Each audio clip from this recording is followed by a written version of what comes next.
Today we're going to take a look at the new Winwing PDCs. They've got the 3M and the 3N. Now the key difference between the two is the 3M is going to be for the MAX, the 737 MAX. The 3N is going to be for the 737 NG series. The key difference between, as far as buttons and knobs, on the N, we have our range knob, which has the actual 5, 10, 20, 40, 80, 160, 320, and 640. That is a actual detent position switch. On the 3M, it is a rotary encoder, can spin it forever for days, instead of the traditional actual range positions. And then they also have this VSD, or vertical separation display. In the MAX, they use the button for that. In the 737 NG, that same thing is achieved by pressing the center twice. This is not going to be too in-depth because it's kind of self-explanatory. You have your radio and barrel minimums. You have your inches and HPA for your altimeter. Obviously your range, your map mode selection, so approach, VOR, and map. Something to note on both of these, if it is in plan mode, you cannot push the center button in, just like on the real plane. But map, VOR, and approach, you can. You have your weather, station, waypoint, airport, data, position, and terrain buttons. They're a soft rubber, much like what is on the McDo and the CDUs for the Boeing planes, but it is a very satisfying click. And then you also have your VOR and ADF switches as well. Now these are not that big, as you can see with my thumbnail there. They don't even go to half of it, but that's not anything that's really an issue. It's got a VOR1 off, ADF1 and off, and then you have the same thing for VOR and ADF2 on the other side. The standard button is just a simple push, and the reset will reset your minimums to on or off, basically. If you scroll all the way to 0 and then you hit reset, it'll reset it back to, I think, 200. As far as to set your minimums or your altimeter, it is not an encoder like what we're used to. These are actually the same as what are on the 777s. It is a twist and release, and it has two positions. You have your initial, and then you can go one step further. It is not quite precise. There's no change in speed from the first detent to the second detent. It goes really fast out of the way, and it is actually very difficult to adjust. But I suspect they'll send an update out that will fix that problem here eventually.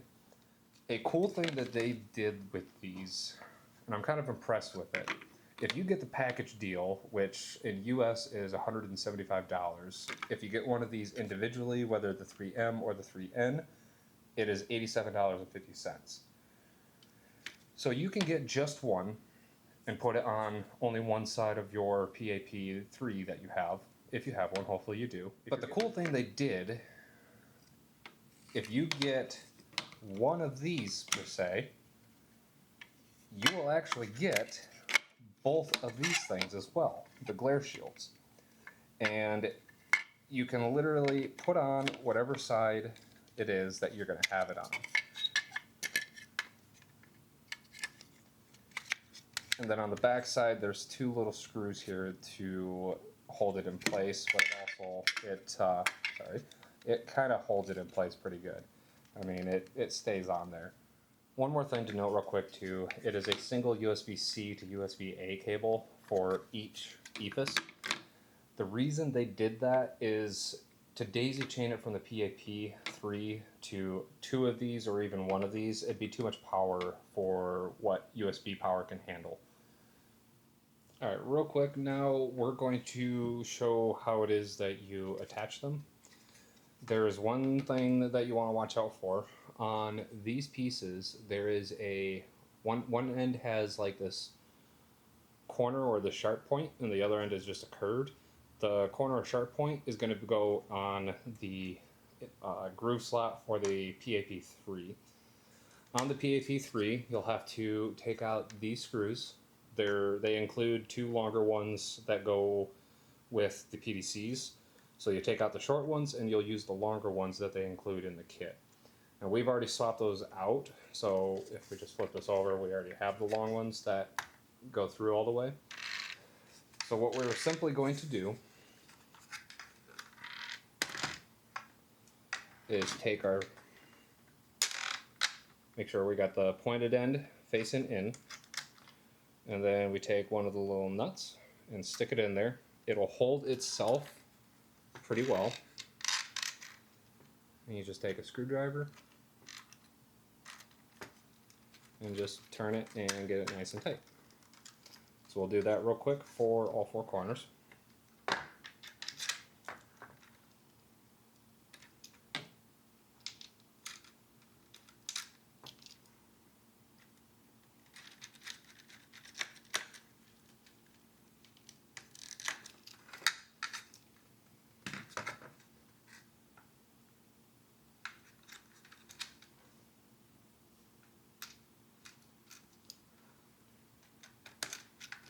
Now they will still turn in there a little bit once you get it tight enough, but you don't need to really put a lot of twisting into the screws. You get them the German tight, Guten tight, and it'll be good enough.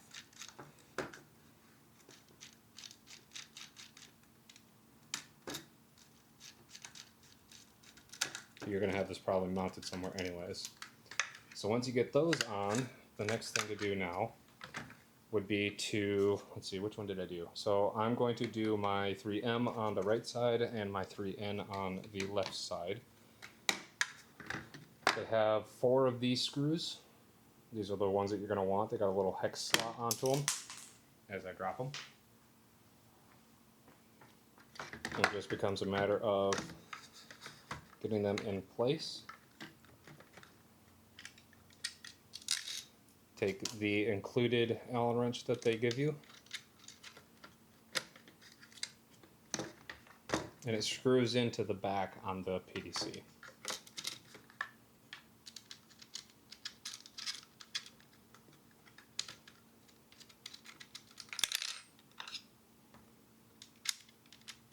My fingers do not want to work today.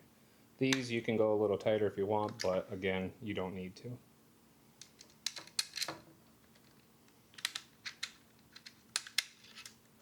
And as you can probably see, I still have yet to have the mag switch.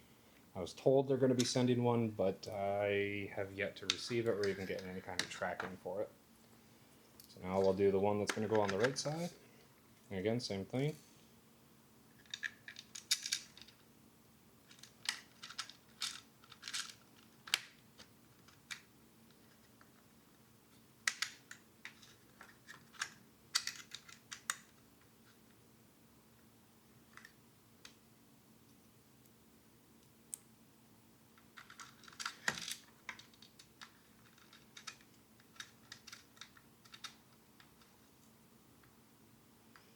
And for our sim, we're going to be mounting our FCU to the top sides of this. And also, just look at this. This thing is so massive that it doesn't even really fit in the frame of the camera.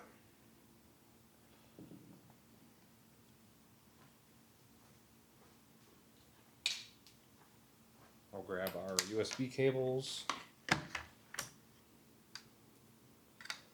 I would highly recommend when you put it in, because it has a little tab to hold the wire, put it into that little tab first before you plug it in. That way, because they're kind of tough to get into, and that way when you go to plug into your USB, it'll slot right in. But if you do the USB first and then try to put that in, you might damage the connector on the board itself. So we'll do the other one. Very tight fit, which I like, and then slot it in. So there's our cables. We'll route those in a way that we plug them in.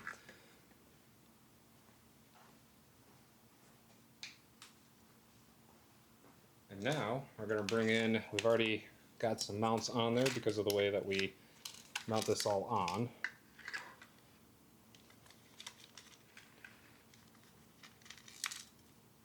As I lose the washers, there it is.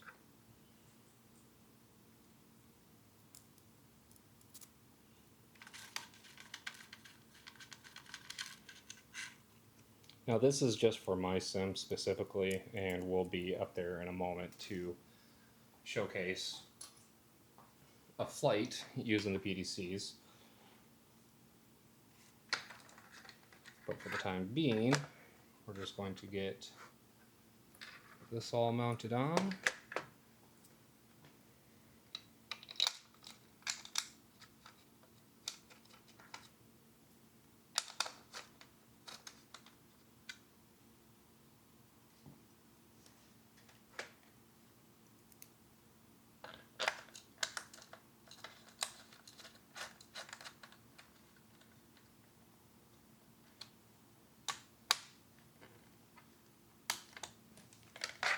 And then there's our whole unit.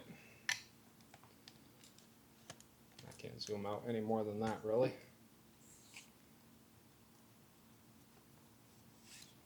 Oh, I just pulled that right out of the tube. Yeah, my tripod can't even extend high enough above my counter. But there it is in its hole with my FCU mounted on top of it. And I have my own little labels on here because I use them for other things, especially when I fly the 777. I use the right EFIS controls for display controls. Alright, let's go get it in the sim and we'll get a test flight going. Alright, so we're going to do a quick flight, or a quick departure, just showcasing the use of it. We're just going to depart Boston, Logan for off of 4 right, which is pretty much right here, so quick, easy taxi. Flying the American Airlines livery. But let's go ahead and get pushback going and we'll get rolling. Alright, let's go ahead and set up. So we want terrain on the ground here. We'll go ahead and turn traffic on. Set ourselves to, do I have that right? Yep, okay. We'll set our map down to that. We'll go ahead and go position and data and station. And the altimeter is 3012. So let's go ahead. Oop, that's what I'm talking about. Barely holding the thing. So we're just going to have to do it quickly here to get to 3012. Winds are 240 at 9. We're going to land 24. And our minimums there is, for Barrow, 247 feet. We'll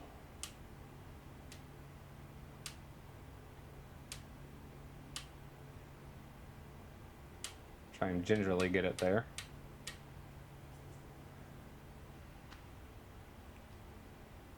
Let's go ahead and enable our meters, our FPV, and let's go ahead and set up our right side as well. So we want terrain, position, data. Here we'll do that, and we'll do center twice to get our... Oh, that's in approach mode. Whoops. Make sure that's all right. We should probably do. They want parking brakes.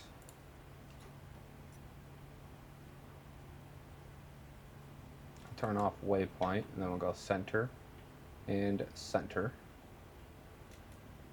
Yeah, VSD is not going to do anything in the 737-800. Go meters, FPV. We have those synced, so those are already on there. So if we hit the reset, it'll turn it off on both sides. And if we hit reset again, it turns it back on, and we have it exactly at our where we had it set to.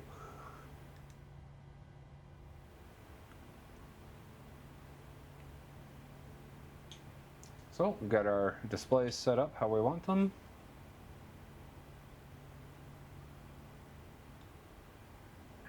Tow truck disconnected. Bypass pin removed. All right, let's go ahead and go taxi, turn off. Clear. Right is clear. Got our engines up and running, so we'll get our gens on, APU off. And just make sure everything else is good to go.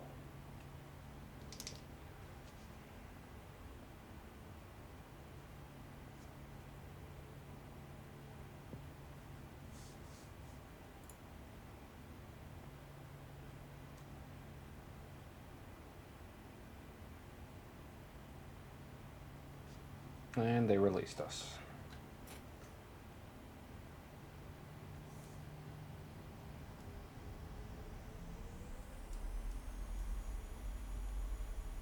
And now that they're out of our view, we can go ahead and go terrain off on this side, and we'll take weather, because we still have terrain on the right side there.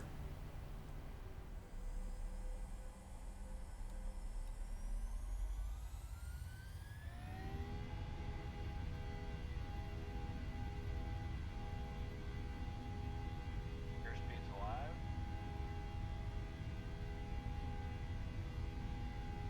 Knots.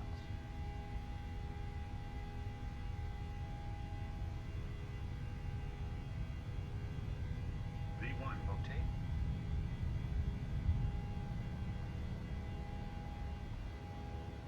Positive rate of climb.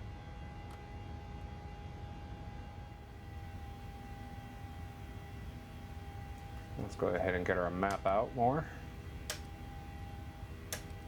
And go off terrain on 2, and go weather. No, I'll leave it on terrain. I like having the terrain on one of them, even when I'm up high. Don't ask me why.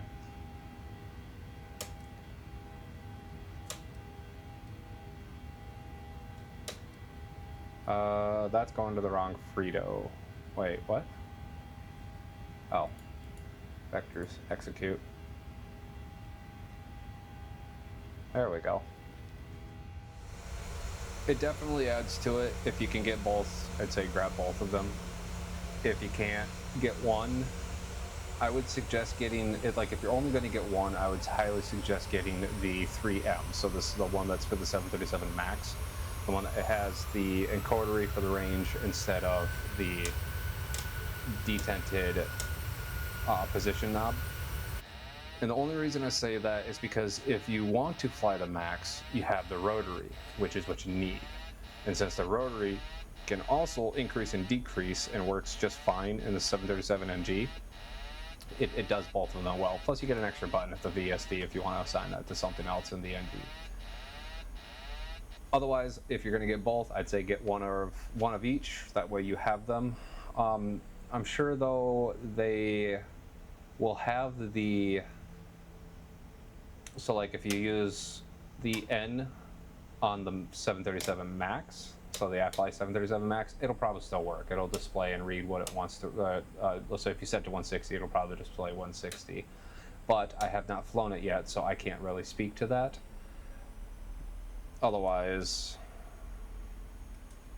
yeah. It pairs very well with the PAP3.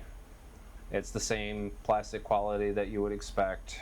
And again, I love the versatility, how you can switch the glare shield to the other side. And if you only get one, it comes with the left and the right glare shield.